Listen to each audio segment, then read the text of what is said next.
نحمده ونصلي على رسوله الكريم اما بعد فاعوذ بالله من الشيطان الرجيم بسم الله الرحمن الرحيم نحن خلقناهم وشددنا أسرهم وإذا شئنا بدلنا أمثالهم تبديلا۔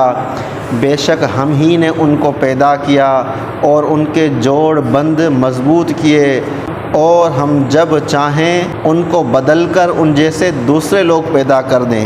ان ھذہ تذکرہ فمن شاء اتخذ الی ربہ سبیلا۔ بے شک یہ ایک نصیحت کی بات ہے، اب جو چاہے اپنے رب کی طرف جانے والے راستے کو اختیار کرے۔ وما تشاءون الا ان یشاء اللہ ان اللہ کان علیما حکیما۔ اور تم لوگ چاہو گے نہیں مگر یہ کہ اللہ بھی چاہے، بے شک اللہ علم والا ہے، حکمت والا ہے۔ یدخل من یشاء فی رحمتہ والظالمین اعد لهم عذابا علیما۔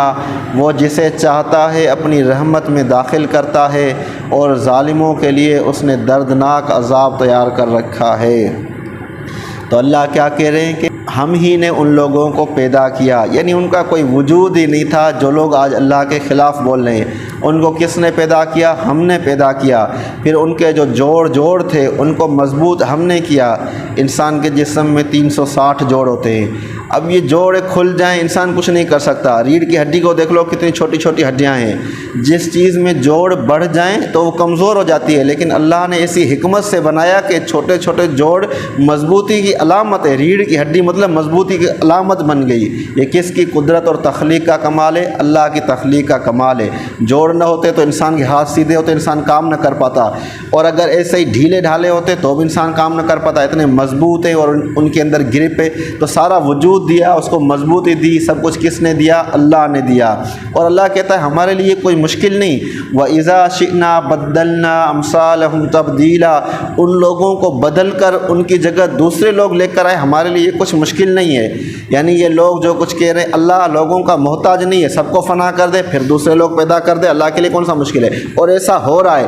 کتنے علم والے لوگ تھے، اللہ کو کوئی پرواہ نہیں، اللہ نے ان کو موت دے دی۔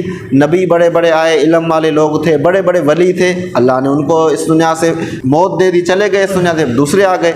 ان ھذہ تذکرہ، بے شک یہ ہے ہدایت کی بات، یہ ہے نصیحت کی بات۔ کون؟ قرآن۔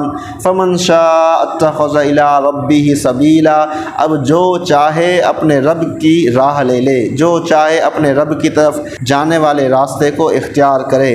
وما تشاءون الا ان یشاء اللہ، اور تم چاہو گے بھی نہیں جب تک اللہ نہ چاہے۔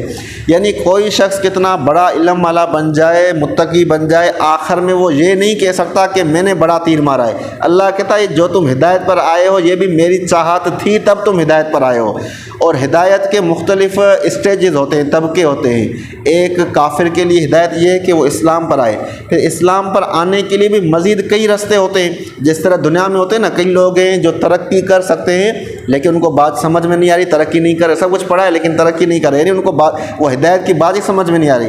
اسی طرح اسلام میں بھی ترقی ہوتی ہے، کئی ایسی باتیں ہیں ہدایت کی اسلام کے اندر جو ابھی ہمیں سمجھ میں نہیں آ رہی، یعنی ان راستوں پر ہم نہیں چل رہے۔ کیونکہ اللہ ہمیں دکھا نہیں رہا۔ اللہ کیوں نہیں دکھا رہا؟ کیونکہ ہم خود اللہ کو وہ طلب نہیں دکھا رہے، تو اللہ نہیں دکھا رہا۔